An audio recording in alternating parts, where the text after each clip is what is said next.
We've been through digital revolutions or evolutions. We've been through internet evolutions and networking evolutions. Every single one of those was going to replace everyone's job. Everyone was just going to be sitting on a beach smoking cigars. The AI literacy is super important, because if you don't understand what you're talking about, you're a dangerous person. Right, simple as that.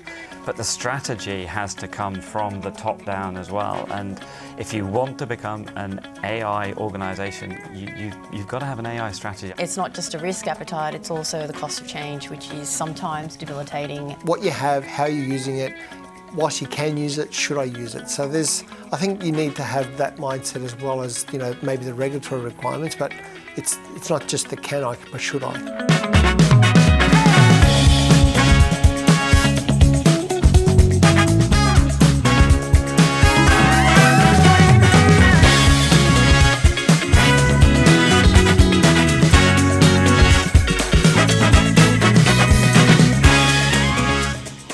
Hello and welcome to this episode of The Common Factor.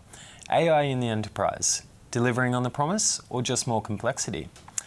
AI was heralded as a game changer for the enterprise, accelerating delivery, improving operational efficiency and empowering teams from marketing and compliance to cyber and architecture to shift their focus to high value work. But is the reality matching the hype? In this talk show, we explore whether enterprises are truly realising the benefits AI promised, or whether it's just introduced new headaches, hidden costs, and a growing governance burden. Are we genuinely doing more with less, or simply doing different with more complexity? Joining me in the studio today, we have Anthony Rizzo, who looks after data privacy at Allianz. How are you, Anthony? Good, thank you. We've also got Jamie Twiss, who is the CEO at Carrington Labs and Beforepay. Thanks for joining us, Jamie. Good to be here. Andy Cunning is the Chief Technology Officer and Managing Director for APAC for Equal Experts. Thanks, Andy. Thanks for having me. And I've got Carla Leighton here, Executive General Manager at the APP Group. Thanks, Carla. Thanks for having me. And lastly, Mal Wanstall, Vice President of Data and AI at Cochlear. Thanks, Mal. Great to be here. Now, to start today's session, I'd like to start with you, Anthony. And I want us to look broadly at measuring the true value and impact of AI in the enterprise. Many AI success stories are heavy on technical outcomes. Do you think we're adequately measuring the risk-adjusted benefits of AI implementations in the enterprise? Initially, I'd probably say there's maturity involved in some of that. There are a lot of use cases where those benefits are being measured. For example, in financial services, we use AI across improving customer service, and from a risk side around fraud detection or credit risk management, for example. And in those areas, we're definitely seeing much better ways to measure outcomes, but also how those, processes are both automated, but ultimately those data points are useful for us from a risk and compliance perspective to be able to measure much better than previously, I guess. So the importance there, I would probably say that holistically, financial services are adopting AI much more than they used to previously. I would also say that, when we talk about how we can measure other type of outcomes from using AI, for example, in fraud detection, you start to utilise things more around cyber threats, for example, much more than you used to previously. Thanks for that. Jamie, you've originated over 4 million loans using AI. How do you measure the true enterprise value of AI use cases, and how often do they live up to the promise pitched at the outset? So I think one of the most important lessons we've learned about implementing AI effectively is that if you start looking for a place to deploy AI, you've got a solution in search of a problem. And you may find a problem, but your ability to actually deliver significant value is almost certainly going to be compromised from the outset, because you're not selecting your biggest business issue and you're not selecting the problem that would actually deliver the most value. So our AI deployments that have been most successful for us have been when we've started the conversation in a technology agnostic way to say, what are the biggest challenges we're facing across the entire business? And as we look at those, which ones do we think we have a solution for that will be value creating? And then, because we are technically deep in AI, we know when AI is part of that solution, and the ability to deploy new technologies of all kinds, of course including AI, but also broader data and analytic technologies, those will move up the priority list, and they are more likely to get done. And so I think that kind of business-first approach to implementing AI has delivered significantly more value for us than, I've certainly seen many organizations that start by creating an AI capability, then trying to figure out what to do with it. And I think that's a much more difficult way to approach it. I can see you nodding here, Mel. Did you want to add something to that? Oh, look, I really just want to double down on it. I think that the difference between looking for AI use cases versus having a look at the use cases and efficiencies that you can gain across an organisation and figuring out whether AI is an assistive tool or not is by far the superior way to go, because I agree. I think if you look at that initial boom, especially that came out of Gen AI, around about 80 to 90% of the use cases returned no value. And that was because we went out looking for specifically Gen AI use cases. We didn't look for business problems that we could potentially solve with a new tool. So I think it's 100% the right approach, but very different than the way that a lot of people have gone about it. And Andy, are you seeing that at Equal Experts with the enterprises you work with? Exactly, and I take it to another level, is that there's an awful lot of organisations out there that are just saying, turn on AI. That's what it's about, with no strategy in place, no underpinning data. So I think there was some Gartner report that 85% of AI projects actually fail because they don't have sufficient or invalid data. And so I think the places that are successful, where this is successful, is exactly that. There's a value-driven outcome that you're trying to achieve, but also you have the fundamental building blocks to be able to implement AI, rather than just going all in and saying, let's turn a switch, everything's bound to work. I want the shiny tool and I want it now. Jamie, back to you. From your perspective across both B2B and B2C driven businesses, has AI delivered on its promise inside the enterprise that you have seen so far? So I think the way to answer that question is to start with a very different way of thinking about what AI is good for and not good for. So the tremendous power of AI, which is genuinely revolutionary, is its ability to operate in highly unstructured environments. So you can put anything into AI and it will do its best to make sense of it. So it is perfect in working in messy environments, such as any interface with an external end consumer, because you don't know what that person is going to do or what it's going to say. And we think there is quite a bit of value in those sorts of deployments where you are taking something that is necessarily going to be messy and unstructured.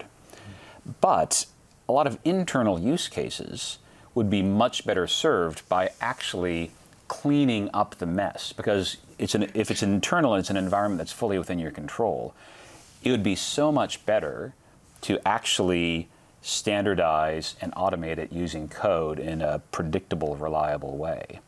And so when I look at the internal use cases at Carrington Labs, we are very careful to use it only where we say this is a process that does not naturally lend itself to automation and kind of traditional code techniques, such as creative approaches to feature generation for modeling. That's a very human, creative activity.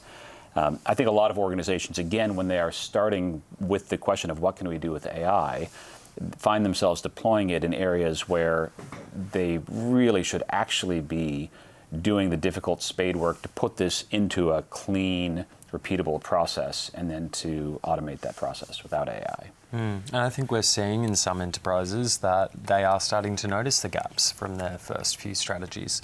Carla, did you want to add anything on to that? Yeah, so a lot of the, maturity assessments and operational reviews that we do end up coming back to what you've just said then, around ensuring that that baseline of data makes sense, and hence why we've partnered up with Equal Experts to try and get a little bit of that, tech input into our operational reviews, because any maturity assessment that we do around asset management and around data and around, the life cycle of assets, it's all got to do with that baseline data.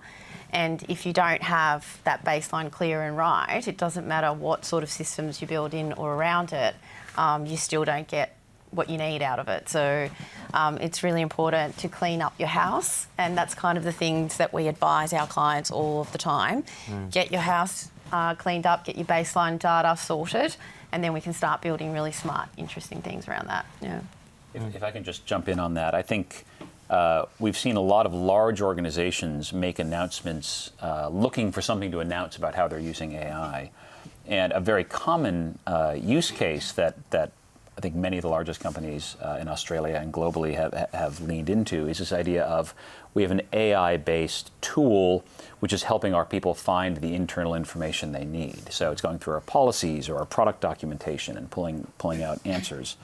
And I'm always surprised that organizations are choosing to put that forward as a positive thing, because obviously the correct answer is have clean information that is well structured so that users can look things up on their own, and they don't need a complex billion neural network just to understand what the features of this particular phone or home loan are. So again, I think that point of understanding your own environment and then being thoughtful about the use case that you're deploying AI for, and is that really the best way? Thanks for that. Andy, back to you. From your lens as both a strategic and technology leader, what departments in the clients you work with are you seeing it really deliver on value, and what departments maybe are you seeing it as a bit of hype?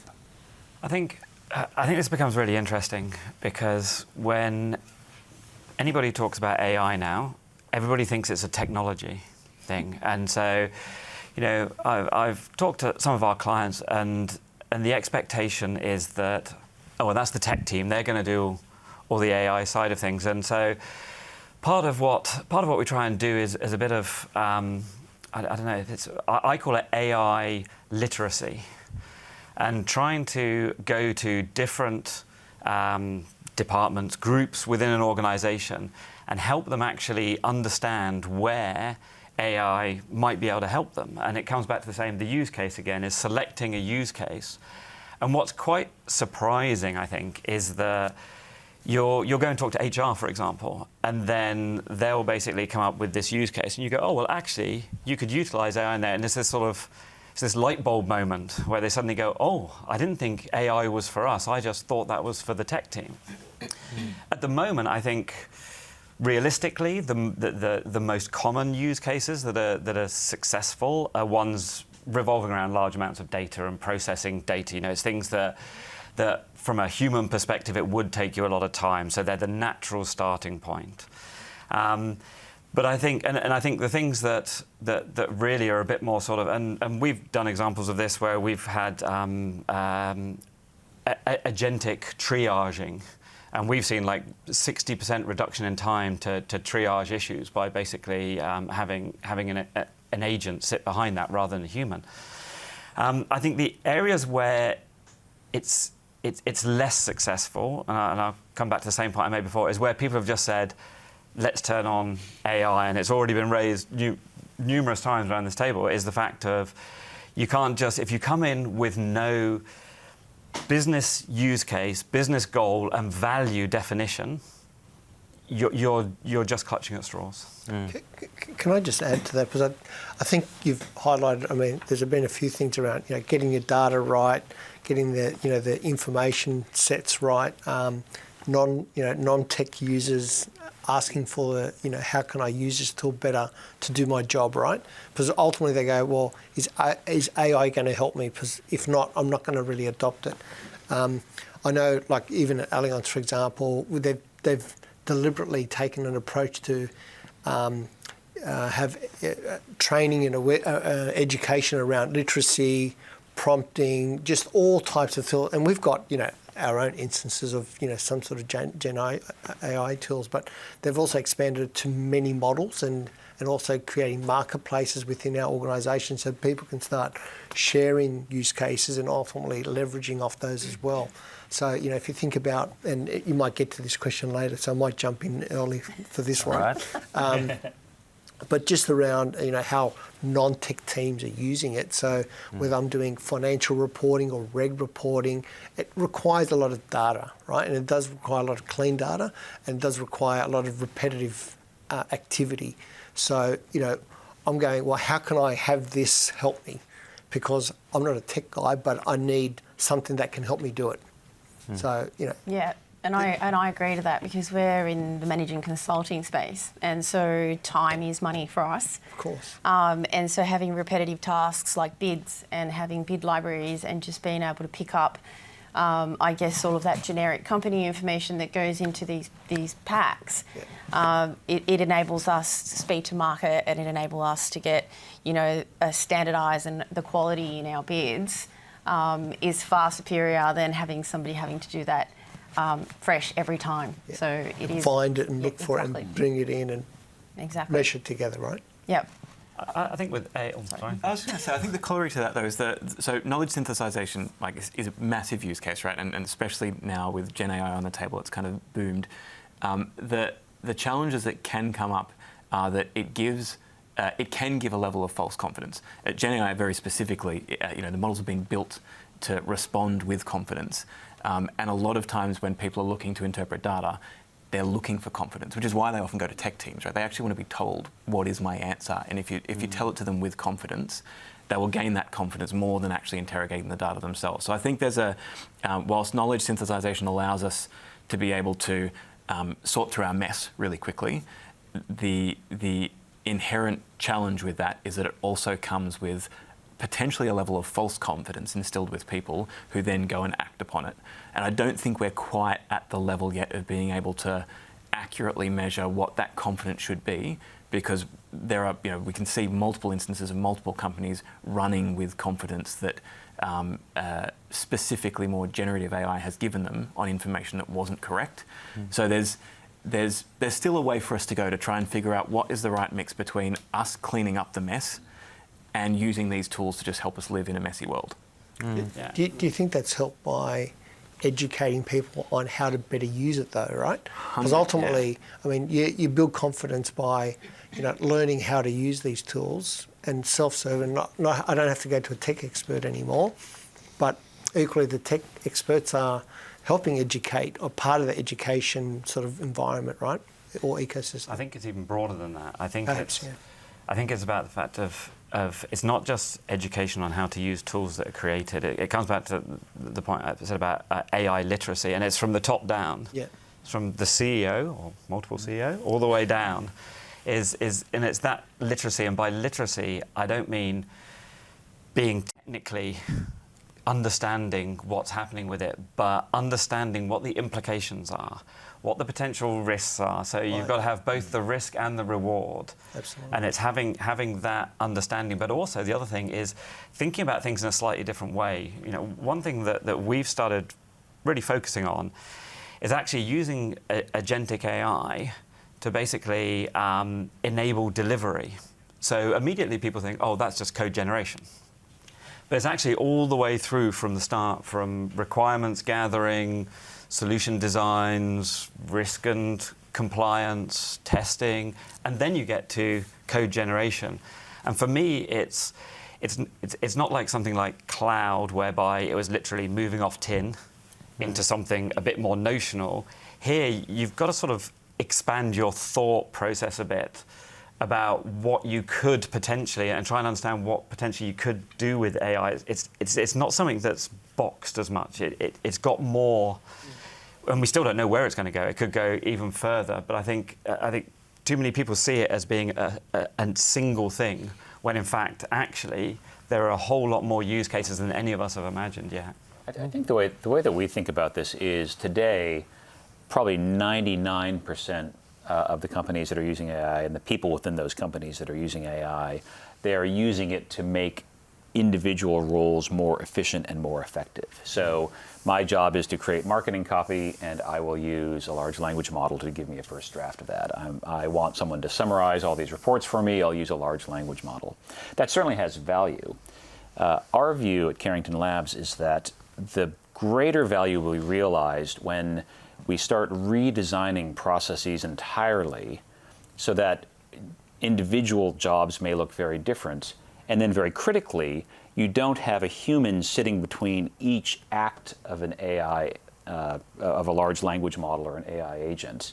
and then going to the human, and then them interacting with the next human who then has their own support as well. But instead, as you start to move down this path of automation and building AI more deeply into the enterprise, you can see a world emerge in which software uses large language models, and those models themselves then call APIs to use more software. And instead of our traditional processes that are intermediated by humans at every single step, you can then have significant portions of your value chain running at essentially zero marginal cost. Now, that's a very different way of thinking about how we do business, and it requires an entirely different set of controls and a different set of monitoring and a different awareness of risk. But the uplift when we can start to get to that use of AI across the enterprise will be orders of magnitude ahead of where we are today. Just be careful not to be too confident, I guess. Before we move to risks, I do want to go into that. Mal, my last question's for you. As you've worked across industries and scales, from startups to enterprises and multinationals, do you see any difference in the way that AI is moving the needle across those different settings? Yeah, look, I think, and it really plays into the risk conversation. Risk appetite is obviously very different, and at a larger scale organisation, there is a real challenge with trying to figure out the right mix of risk versus return, especially when it comes to AI. We have effectively in perpetuity set up regulatory frameworks, internal policy frameworks to safeguard risk from human behaviour, from machine automation behaviour. This new realm of what is, AI is effectively code writing code. This new realm of autonomous decision making that wasn't that can't be traced back to a human. The human that originally wrote the code that then built models that built models that built models can't really be held responsible for the decision that one of those models made. The regulatory and policy frameworks to help make that flourish in larger organisations is still a big struggle. That's a big thing to overcome. If you then zoom that down to startup world, where risks are much more tolerable, where failures are much more tolerable, and innovation is sparked much more quickly, and will burn out quicker as well. We're seeing a lot of braver moves from an AI perspective in terms of kind of pushing the boundaries of what it can do. Where Jamie was talking in terms of whether AI is best served cleaning up our, working in the mess that we've got, or we're actually better served creating new systems without that mess, I think is absolutely where the future is pushing us. And that is the hardest place for large organisations to go, because they've built a lot of mess over a lot of time. So I think what we'll start to see is moving the needle will continue to be easier for smaller and medium-sized organisations, because there is less mess and therefore less risk to be able to navigate through, less kind of policy work and regulatory work to navigate through, which will start to force a pretty radical rethink from some of these larger organisations in terms of, okay, this isn't actually about trying to move or nudge the needle, this is actually changing the way we're thinking, potentially even changing the way our organisations are designed. I don't think we're too far away from that happening, because I really think a lot of these smaller organisations are starting to push us down that direction, and will continue to do so. Yeah, and it's not only risk appetite, I think it's also the cost of change, right? Because a lot of these larger, I guess, well-established organisations have legacy systems and have a lot of, acquired knowledge, I guess, and to be able to then fix that mess. It's not just a risk appetite, it's also the cost of change, which is sometimes debilitating, and people will say, well, hang on, I can't move that quick because we need to budget for that, and it's, it'll be a big expense, and that puts people off as well, right? Companies off doing major changes or being radical in what they want to do, because there is such a large cost to change. So it's something else that you need to think about. Anthony, in highly regulated sectors like insurance, how can we ensure AI supports rather than undermines the rigour of compliance and operational risk frameworks? Look, I think there's a few different topic areas that typically come up around, regulation. It's around governance, around transparency, around monitoring. They're the sort of more thematic approaches to regulated industries like insurance. I guess there are different organisations that will apply that in different ways, but of course there's a maturity aspect to that. Some have committees and inventories that they monitor, that they check in on. There's thousands and thousands of checklists that people undertake to make sure that they've ticked every box in terms of what they can implement, what they can't. And I guess one of the other things I would probably say is I guess you have to allow for some area of innovation through all of these processes, but at the same time, you need to be aware of what you have and how you're using it. I think it's like what you have, how you're using it. Whilst you can use it, should I use it? So I think you need to have that mindset as well as maybe the regulatory requirements, but it's not just the can I, but should I? So, sorry, I'll add to that. Working with clients around acquiring capital, as an example, it's become a lot more information and data driven. So it's not so much I can go and get a whole bunch of capital approved. Now there has to be some decision making around why you're getting that capital approved and why you chose that particular asset to invest in. And even with reductions to insurance premiums, they're needing to now have all of this fact-based information that wasn't required, I dare say, 5 years ago. So, it's very plan-driven, it's very information-heavy to be able to even go for funding for capital. So, and I think I'd probably say, a lot of the process that we're talking about, there's a lot of decision-making processes, right? So, to what extent can we automate those without having too many humans in the loop, but still have some good controls within the process, right? So, I'm certainly more of an advocate of automating controls rather than having too many people check every control that you've created, where you can, of course. I mean, there are maybe some aspects that you can't, or maybe you're not ready for. So I think you just got to build and test and build and test and continually look for better, confident, transparent decision processes that you feel confident about.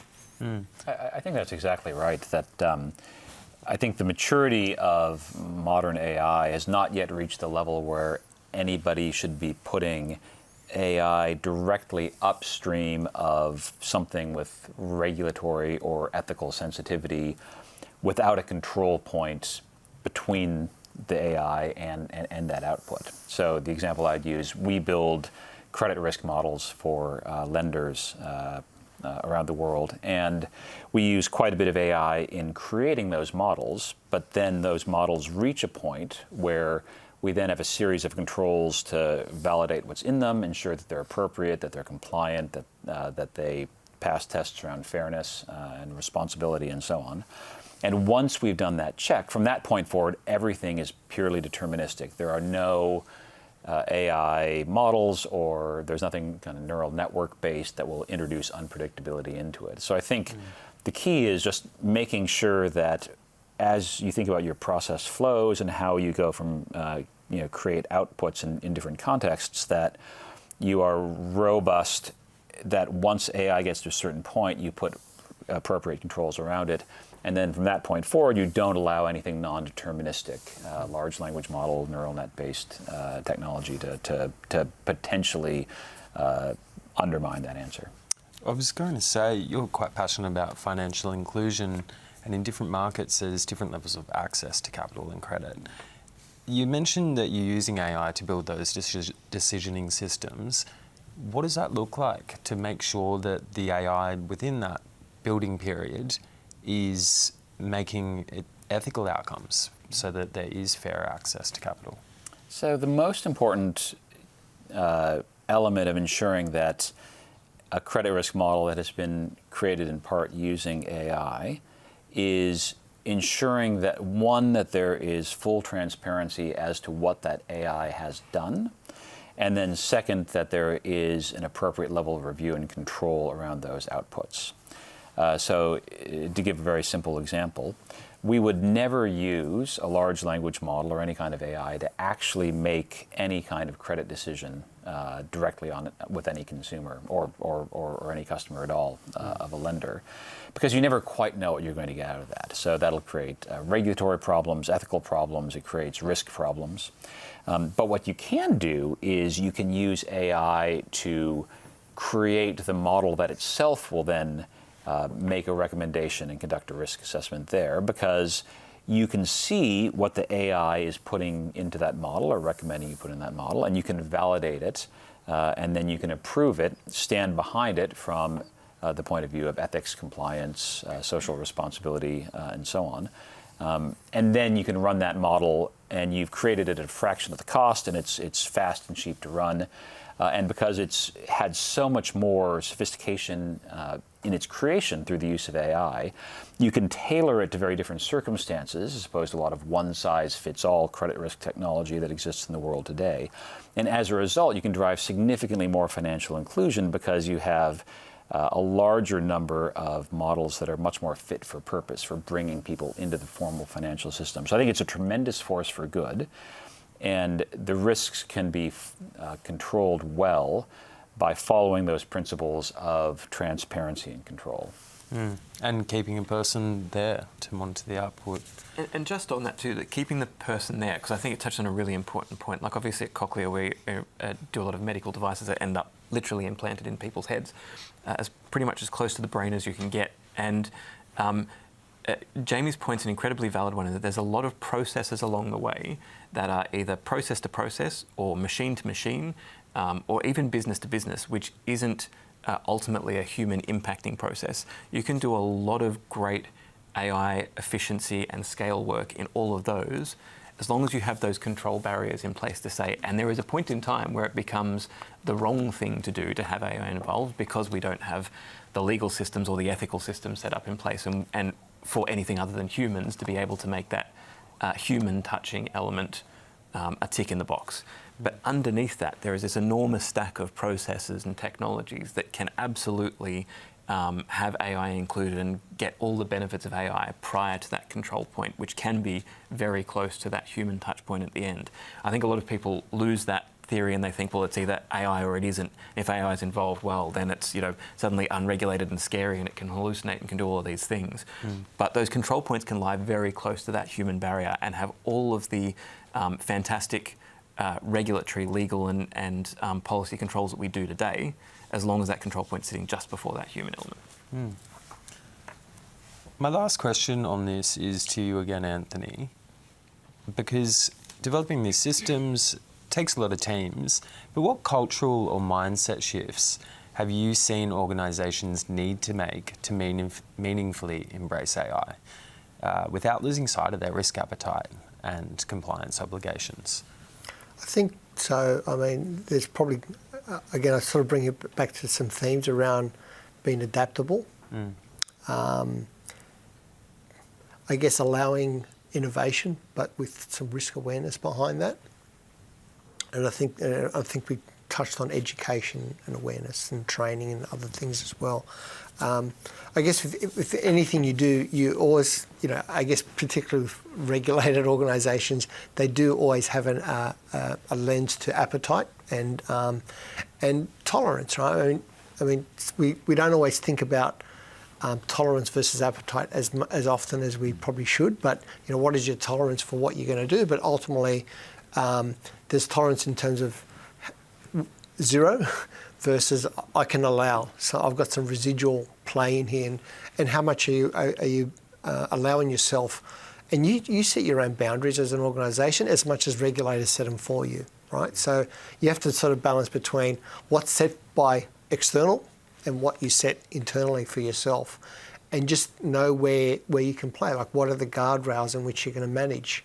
So know your guardrails, minimise hallucinations and biases and all these other important things that you have to manage, but allow for innovation, but also allow for people also understanding what the boundaries are in terms of how you operate. If they don't understand the boundaries, they may either not reach them, which I guess holds you back, versus they may go past them, and unfortunately that becomes both costly in either penalties or other things depending on how you're regulated, right? So just understand your boundaries, understand how agile and adaptable you want to be, but just understand your tolerance and appetite combined. So don't just think about, I want to eat this, but I can only eat so much.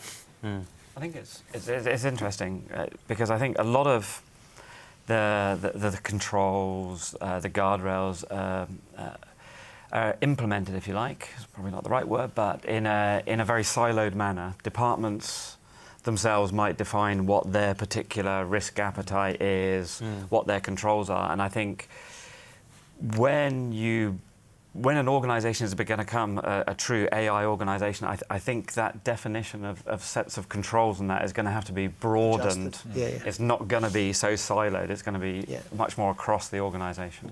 I think the other big cultural change is being comfortable with visibility and accessibility to information, whereas I guess in certain industries, there's an element of, well, this is what I do and only I know what I do, and, almost like using data as, I guess, a tool to be indispensable, right? Once you start getting all of this knowledge sharing platforms and accessibility to what people's roles may or may not be, and you start kind of adapting those things. Culturally, I think we need to get comfortable with the fact that, hey, it's all out in the open, everyone knows what you're doing, and that's a big not personal, but it's a human change to adapting to that. So that's probably something big culturally that.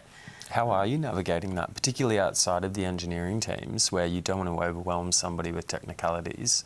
How are you navigating that big shift? It's difficult. There's obviously roles within enterprise that are super happy, like CFOs and CEOs. They're like, oh my gosh, I know where we're spending our money. This is great, right? But then I guess there are people that feel personally vulnerable that they might become redundant, and that's a real thing.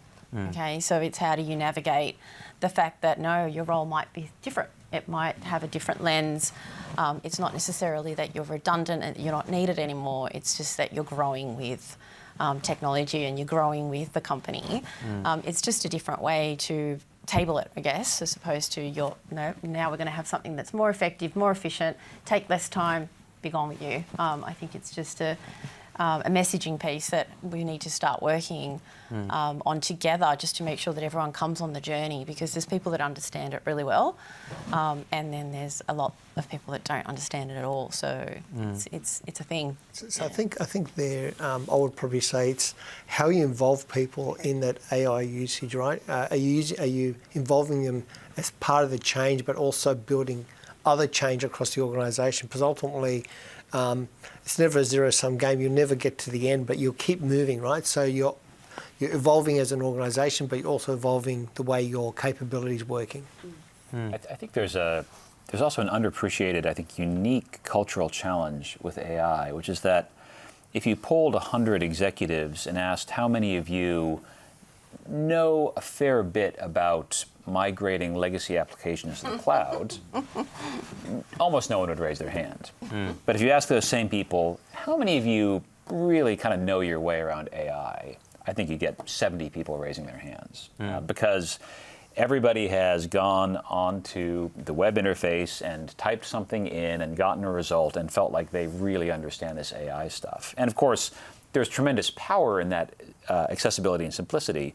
But the difference between typing something into a web browser and getting a response versus understanding how to build APIs and check the results and integrate that into a code base, it is just as vast as the gulf to migrating applications to the cloud. So I think there's a level of perhaps misplaced confidence in many executive suites that they understand this better than they do, and that flows through to the kind of the signals they give to the organization about whether and how much to use AI. That I've never seen in any other technology, because there's been nothing quite with that level of accessibility. It's funny, I look at it the other way, though, always being the more cynical person, is rather than the confidence coming down, for me that's exactly why the fear comes from the bottom up, is because, exactly as you said, migrating to the cloud, a normal person on the street wouldn't know what that even meant if you went and said that to them 10 years ago. But you go and say AI, and everyone goes, ChatGPT, you mean? And so it's accessible to everybody, and everybody sees ChatGPT, just goes on, like you said, in a web, types in a question, gets all this amazing information back going, wow, okay, and that to me is what starts eliciting that fear within people. And then, as you say, if you've got the confidence coming down from the top and the fear coming up from the bottom, where it meets is a pretty scary place.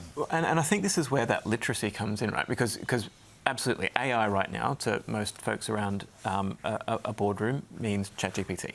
That's the literacy journey that we've all, or the coming to public journey that we've all walked over the last couple of years. And before that, no one wanted to talk about it. No one wanted to talk about AI ML. That was all the, that's what the data scientists did in the corner. Totally, absolutely.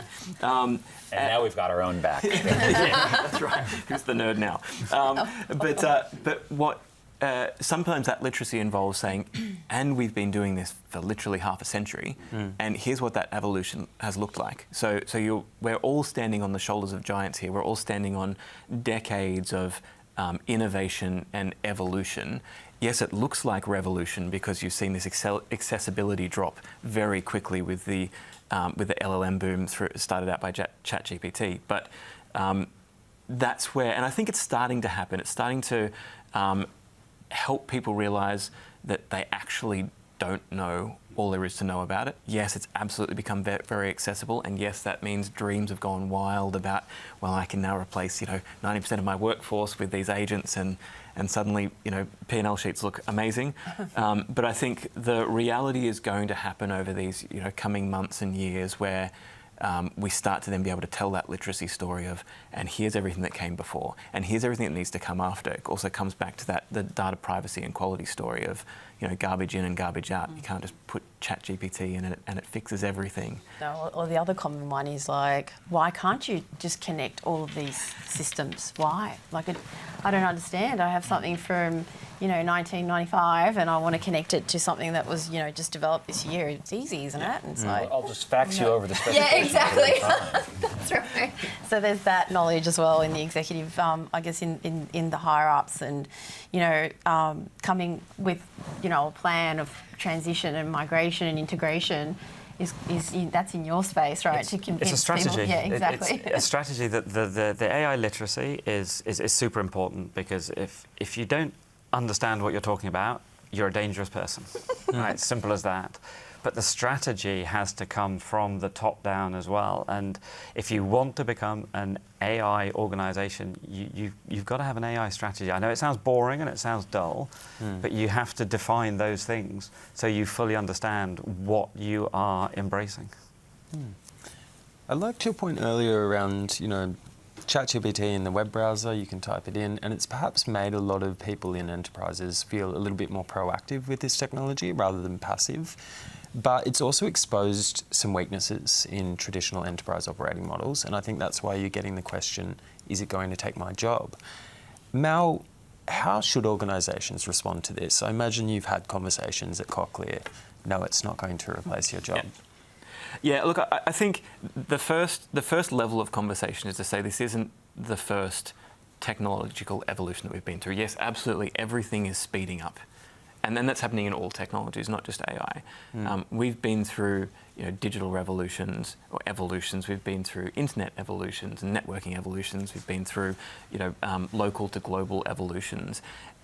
We went through the Industrial Revolution, and every single one of those was going to replace everyone's job. Everyone was just going to be sitting on a beach smoking cigars as all of the robots and hover cars did everything for us. So I think there's that first conversation to try and talk people off the ledge, to just say, well, look, we've heard this before, and look where we are. We're still working. We've still got lots of things to do. We're probably busier than we've ever been before. And then it evolves into the conversation of, but it will change the way we work. It's already changing everyone's lives. And the way that we've approached it at Cochlear is to just first have that level of education to introspect and say, how are you using this outside of work? Everyone is. Everyone's gone and typed a few things in. Everyone's probably by now had it craft an email or forgotten that they had to do a presentation and just got ChatGPT to pump it out for them. I'm sure most people's professional goals are probably, Gemini'd or Clauded a little bit. So everyone started to use it outside of the organisation. It's giving them the permission and the guardrails to then have that curiosity inside the organisation. As soon as they start to unlock that curiosity, it doesn't become a threat. It starts to become an opportunity in terms of how does this evolve who I am and what I do. Part of that frank conversation is, yes, your job's probably going to look very different in a few years' time. But that was going to happen anyway. It didn't have to be AI. It could have been something else that is going to force that to happen. Don't worry about that few years' time. That will happen in a few years' time. First of all, it's how do we start to unlock that curiosity? And secondly, and I think this comes back to Andy's point, it's the strategy. Unless you have a sound data and AI strategy to help people see what the road ahead looks like, everyone jumps to the worst case scenario. Everyone's thinking, well, I know, my job's going to be next, and everyone's talking about it. If you start to put that strategy in place, people start to see, where are we going to be in 6 months, in 9 months, in 2 years' time? What is it that as an organisation we believe should be driving the course for AI, and where do we think we should be still investing in our traditional methods? And I think those two things, unlocking the curiosity and also putting that really firm strategy in place, sets people on a course where they can start to catch up to the speed that everything's going without that crushing fear every day that it's all going to end tomorrow. I think there's some really key points there. One for me is it's an organisational change to encourage experimentation. That's the point. Nearly every organisation, even startups to a certain degree, don't encourage experimentation because there's a fear, there's risk involved in it. But actually, in the world of AI, we're going to have to start, as organisations, encouraging experimentation. And the other key thing, I think, that for my fear phrase again, is I think the difference between this AI revolution compared to all the other revolutions is happening so much quicker. And that's what scares people as well. They could take time to try and understand what was happening, but we have this same conversation with us around a table in 6 months' time, and we'll be talking about something completely different. That's one of my because it's moving that questions. quickly. Okay, sorry. Jumped ahead again. I did just want to ask for Anthony's perspective on this. I mean, being a leading global insurer with a distinct technology capability at Allianz, how are you seeing the global enterprise unlock the curiosity in its leadership and right through to the teams? Look, I think we covered this earlier, but they definitely have a deliberate approach to literacy. Using they literally have almost like a curriculum that we can go through, from literacy to prompting to building use cases, leveraging building agents and accessing the marketplace. So they're created and sharing. Correct. So sharing is important. Sharing is encouraged. Using, building your knowledge. So it's sort of used as a bit of a, consider this as part of your learning and development approach. So it's not just, I'm doing it because I need you to do it because I need to change your job. I'm telling you because we really need you to think about, we've got these great tools, we want to make your job easier, we want to make your job more innovative. But to do that, you need to have the literacy, you need to have the how-tos, you need to be open and available to accessing and sharing information as well. Of course, there's situations where you have public and private side organisations or parts of the organisations where you can't share information, and that's where I guess these tools will have to think about where I have to really quarantine some of that information to certain areas, and if I'm searching for something, I really can't be finding things that I shouldn't be looking for, right? Yeah, well, for us at the APP Group, one of our core functions is client-side project management. So, the introduction of moving away from spreadsheets, to manage multi-million-dollar projects, it's actually delightful, so you can actually, with confidence, track your budgets and with confidence be able to have, smart reporting for clients so that they can have confidence in the fact that you are delivering a great service, not just in the construction process, but also with the information that you're feeding back every PCG meeting. And, and it's quite repetitive stuff that traditionally or historically has had to have someone every week take meeting minutes and do the site audits and have the photos, and so all of that adaptability and all of that, I guess, reduction in laborious, onerous tasks is actually a really big productivity tick for us. And it also inspires a lot of confidence within our portfolio of clients. So it's a win-win for our PM team, I think it's also worth noting that with AI, the technology is moving very, very fast. Individual work tasks are moving at different rates. But most actual jobs and roles, the level of change is actually not nearly as quick, right? So if you look at people who were marketing copywriters, probably the job most vulnerable to disruption from AI, I think they're doing things pretty differently now with AI, but they're still there, right? What's happening is the way they're working is different. They're able to do more with less. The pace of change will be much faster overall than it will be for most individuals and the nature of the job that they have. Now, there will be some where it could be quite significantly disrupted. I think technical writers, for example, I think that's a tricky situation because AI can do a very large portion of that job quite well. But I think those are fairly, at least for now, those are fairly tightly defined job classes. The same way that travel agents were very seriously disrupted, and more recently, bank tellers have been more disrupted. So, I think a lot of the fear we'll probably see that change play out at a slower pace than individual career horizons. I mean, I think if you ask people different questions, like, a lot of people have jobs that they do or tasks that they do, they take an enormous amount of time. And if you're asking them, this takes you 4 hours or a week to do, if I could help you do that in a day or whatever that time frame is, I guarantee you no one's going to say no to that, right? No one's going to say, I wish I could do this in less time so then I can do these other things which are banking up, right? Because ultimately, it's almost like someone's inbox. It keeps building up, and they just want to clear it, and they want to clear their backlog. So are we asking the questions around how can I make your life easier by using this? So, educate, all these other things that we have to do. But rather than I'm just trying to automate your process, I'm actually trying to help you remove that backlog, move on to other things that you've been wanting to do that you never get to do. So are we asking those type of questions with the use of these tools or any tools? I think it also may re-inspire the whole humanistic approach. So to your point around tellers or banking, as in having someone give you your money as opposed to being able to do online banking, I think people still buy people.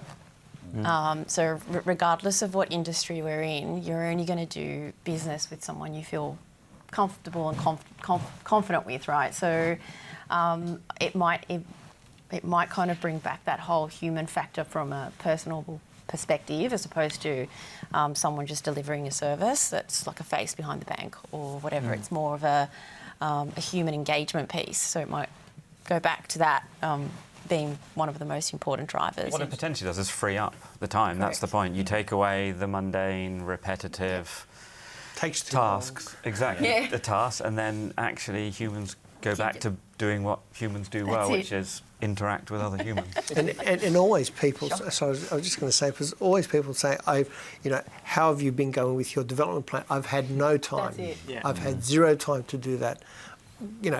It's those things that people look for and want that they don't get to do, right? So if you're giving them the environment to do that in and the tools, etc., then most people take it with both hands. Yeah.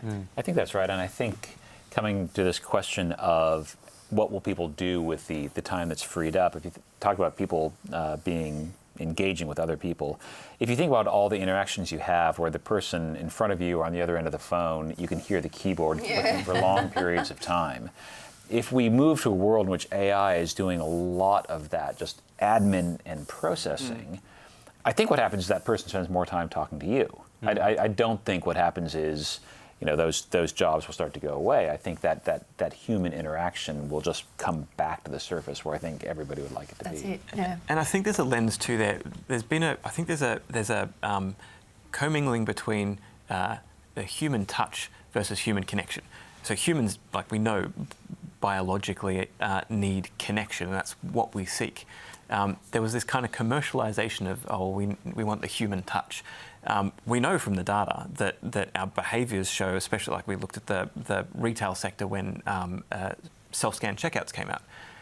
We don't want human touch. We actually want to avoid the humans. We want efficiency. We want efficiency so we can get home to our families and have human connection.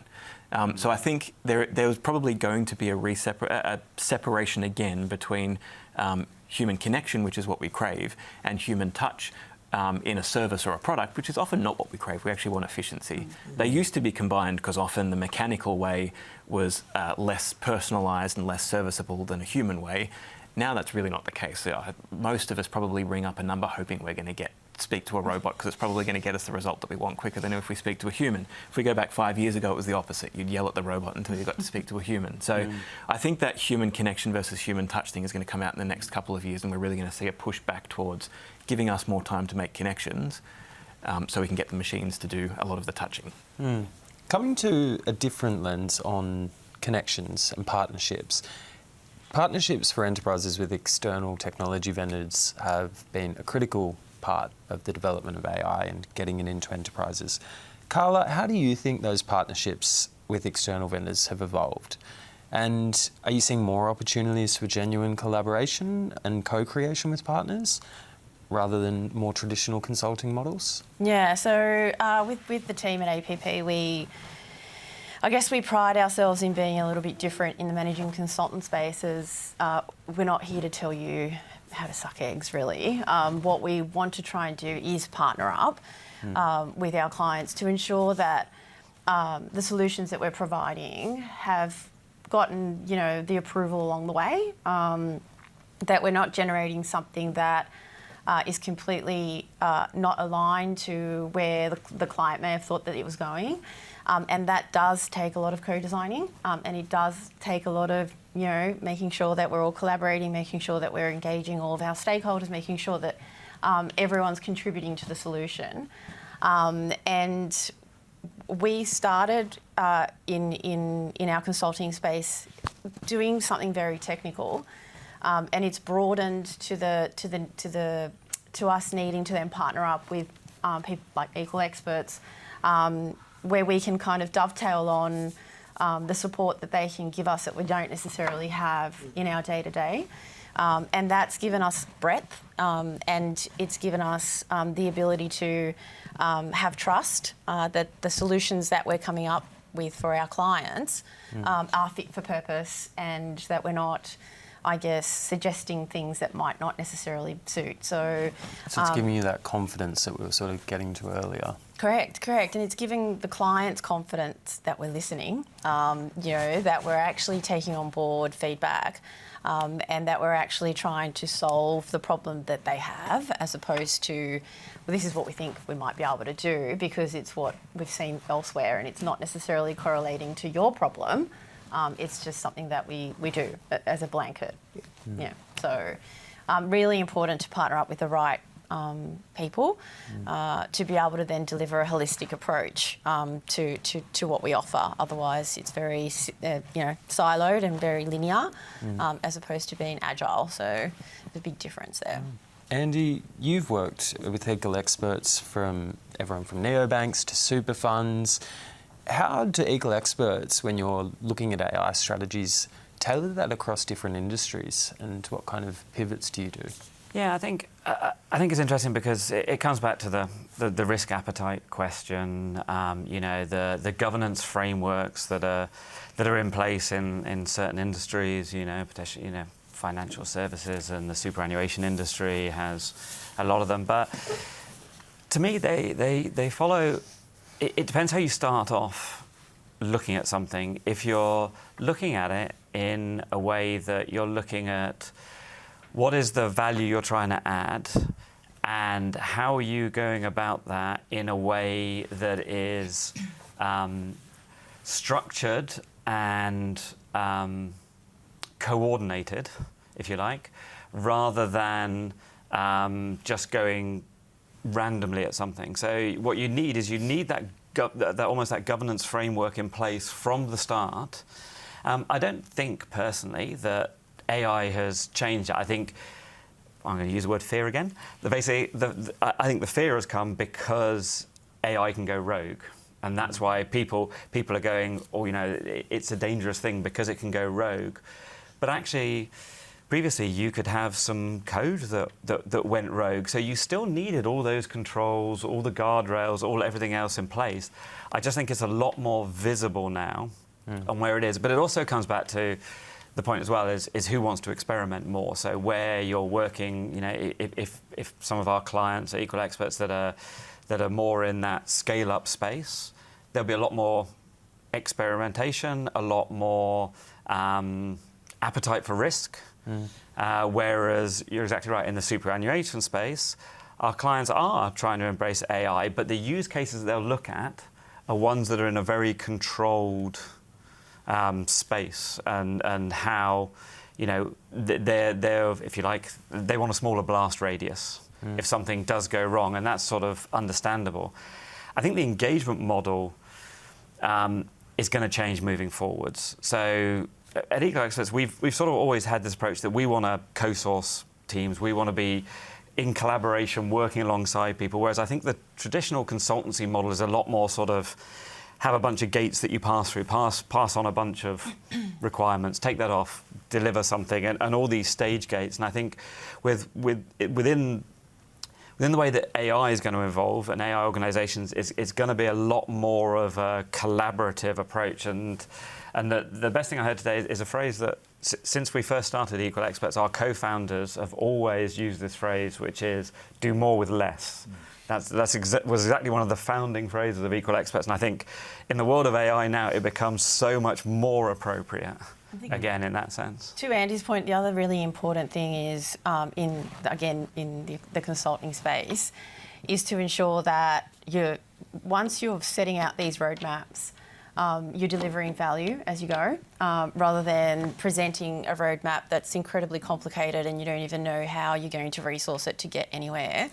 And these partnerships with clients enable that. So you have a roadmap, you identify where the quick wins are, and you might completely change how you're going to deliver that program to enable those quick wins, so that then you're able to demonstrate, and especially in this space where you're not building something, right? You can't tangibly see what you're building. This space is you're usually having to convince people that this is the right way to go. And so how do you deliver on these roadmaps? You start giving a little bit of, operational efficiency here and tangible wins, so that then, it becomes a bit more amenable and the appetite increases, right? So it's very important to be able to create those relationships. Yeah, I think... I've worked in data and analytics for 20 years, which is the field that gave rise to AI. And the two ways I see large organizations fail are, on the one hand, you have people who say, well, we need to get ready first. We need to clean up our data. We need to fix our technology infrastructure. You will never fix your technology, you will never get your data, you will never clean your data. There's no end to that. So people will start that, and you just can't stay the course. People can't go on multi-year journeys of investment with no benefit. And on the other extreme, you have people who say, well, let's just do something now, but it's always now, it's always short term, and there's no reinvestment or stewardship of that technology stack of the data, and you just end up, becomes harder and harder to move forward, and eventually you just sink into the quicksand. So my guidance to organizations is always, you need to do both. You need to be delivering value from very early on, because people will not have the patience or the discipline to stick with the investment journey otherwise. And while you're delivering that value, you also need to be cleaning the beaches. You need to be putting yourself on a sustainable footing. And as you do that, you'll get into a virtuous cycle where, because you are investing, it becomes easier to deliver value. And the more value you deliver, the more you can redeploy and invest. And you will see significant benefits unfold over time. And it's all about getting that balance right. I think it's about honesty. I think organisations have to be honest where they are on the maturity journey within AI. I think if you can't be honest with yourself where you are as an organisation, you've got no, how can you get to where you want to get to if you don't know where you're starting? But our CEO's kids... No one ever has a problem, eh? But our CEO's kids showed him ChatGPT, and he typed some stuff in, so we're good, we're experts. It's fine. Yeah. Anthony, were you going to... Oh, no, I was just going to say, it was actually good that you highlighted the two parallels working together, because I think data quality, completeness, accuracy will always need to be there and continually addressed and monitored all the time. And you will refine it, but guess what? There'll be new data, there'll be new information that will keep coming in, and you're going to have to keep, addressing that in some shape or form. So that will, to your point, will never go away. But it will continue. I mean, you will find methods of improving that and having better validation controls within maybe some of the tools that you're using that minimises that. So then you're maybe spending ultimately less time on that and more time on the growing. And I think it's resetting the ending point. You're aiming for good enough. And that's really hard for people to grasp, is that we don't want to be reckless, but we also don't want to be so risk averse that we're waiting for perfect, and perfect is never here. That good enough zone is a difficult story for people to digest, but it's a really important story to tell because it's the honest one. And otherwise you have people who are on both sides of the camps. They're like, no, we're the today guys. And there are other people who are, no, we're not good enough yet. I think the only thing is, you just got to know what you don't, like what's not right. So as long as you know what's not right, you know how to manage what's not right. So if any sort of risk strategy, it's knowing what's not right and how you're going to manage that exposure, because other things will continue to evolving and moving, but you just got to know what's out there. The biggest issue with any of this is not knowing, right? So if you've got the tools, knowing what you have, the quality's not quite there, but I know what the problem is. So you might be ultimately doing some parallel work to help that, but knowing is the key thing. Yeah. And one of the biggest risks with AI in particular, because it is so accessible, if you as an organization are very risk averse and so you're not providing any tooling, you're not taking any steps, your employees are going to look after themselves. Absolutely. So I've had CEOs tell me, we don't have any live AI deployments, and what I tell them is, no, you do, because your engineers are pasting your source code into public web browsers of large language models with no governance, and that's going into their training data. You just don't know that's happening. So I think it's actually the riskiest thing you can do is move so slowly that your employees just self-serve with their own private tools. Look, we've covered a lot of ground, and we are coming towards the end of the session. Jamie, if we sit down a year from now, what does success look like for AI in the enterprise space? And what do you think needs to happen next for companies to truly harness the potential here and move to the next step of AI? Well, probably 2 or 3 of us will be humanoid robots. Thanks to Malcolm. So I think if we roll forward 12 months and look at the pace of change in AI and the level of capability, I think we'll see 2 things. One is that the tools that people are already using today to help them do their jobs better, those will continue to improve. We've already seen, I don't think people realize how much, for example, coding support has improved since the release of ChatGPT in November of 2022. The ability to get large chunks of code that run cleanly has improved massively. So 12 more months means just that leverage, both in terms of the quality of the tools and people's understanding of them, will have developed tremendously.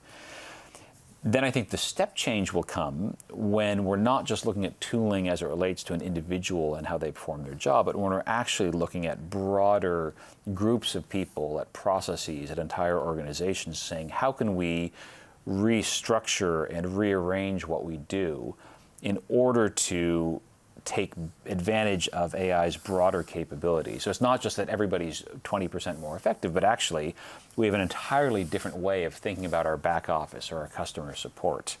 Now, I think that's a long journey. The analogy that I like to use is if you think about the rise of electricity, it took decades from when electricity first became available to when you had a grid system and the economy had rewired itself literally around electricity. I think AI will be faster than that, but it is still a multi-year journey for us to go through those fundamental changes first in organizations and then across organizations to the economy and society as a whole to really realize that full potential of AI over the next several years. Carla, what do you think, if we sit down a year from now, what kind of conversations are we going to be having about AI that we might not be having at the moment? I think, to be honest, I think everyone is going to have a bit more awareness of how beneficial it is to be living in this reality. I think, knowing that you're going to be so much more effective and so much more powerful in the way in which we communicate, in the way in which we operate every day, I think is really exciting. I think it's a positive every which way operationally you look at it, and I think it's just about ensuring that everyone else comes on that journey as well. Rather than it being a hesitation, it should be embracing how it could be done better. And I don't see any negative to it, to be honest. And Andy, I mean, definitely because of the economic climate, but a large amount of focus in AI has been RPA, process refinement, and cost savings.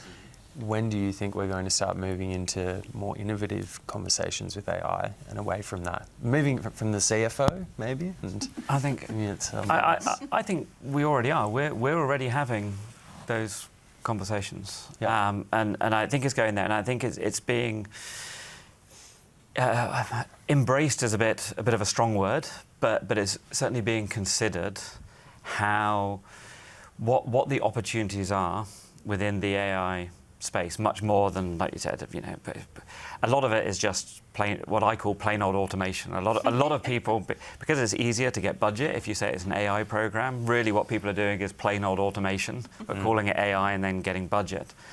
But we're seeing a lot of organizations now looking at more innovative ways of doing things. To the point of where we'll be in 12 months, I just wanted to put my bit in here. I hope in 12 months we'll watch this back and go, why were we concerned? Why are we concerned about these things here? The majority of organizations are now AI organizations. They understand what that means. They have the appropriate tools, controls, standards, all that stuff in place, and it's the norm. Rather than us saying, who's going to get left behind, who's going to have that Kodak moment, and how that goes is what I hope rather than expect, because predicting this in 12 months is not the simplest thing in the world. But that's what I hope. And I do have a question for you, Mal, but first I did want to ask you, Anthony, 12 months from now, what are we going to be talking about? Maybe a bit of an anecdote that my mum used to use. It's not how much you have, but how you use it, right? So you don't need thousands of these things, but you need good quality tools. And ultimately, it's going to be how you use it, right? So if you're, if I think about 12 months down or even further, or even next week, to be honest, I mean, you could. We talk about the pace of change is so much more exponential than it used to be, right? So something that maybe used to take, you think, this will be 5-10 years before you see a real change. I mean, you think about those type of things when it comes to infrastructure, right? It takes decades before you see things happening, but all of a sudden they're all happening, right? And AI is, I guess, just a different multiplier of how that works, right? So I think in 12 months' time, hopefully I can be more of an AI champion and I can maybe teach others how to use it. I think you've got to really build a bit of a champion network around use of AI. So you don't want just individuals doing it on their own. You want to start building a bit of a community of usage, and I think that will spread. Like, what I think is really impressive? How adaptable we all are as humans. How quickly we can pivot and go, you know what, this is great, I'm going to use it, and then you just move on, and then you move on. Yeah. And that is just such a great trait as a human to be able to adapt that quickly to the fast-paced moving technology that we are currently living. Like, we spoke about electricity and how long that took. And look at us go now. We're flying with changes and things coming at us, and we're learning. We're constantly learning. So maybe we're the machines. Now, lastly for you, you've been called a practical futurist. Where do you see the next 12 months to 24 months? And do you think we're on the cusp of real change, or just entering another cycle of hype and maybe disillusionment? I think first of all, AI has already changed the world. So the semantics around the letters AI are new to a lot of people. Look at the top 10 companies in the world by market cap. They're all AI companies. We used to call them data companies a few years ago, and then ChatGPT changed things, and now we all talk about AI.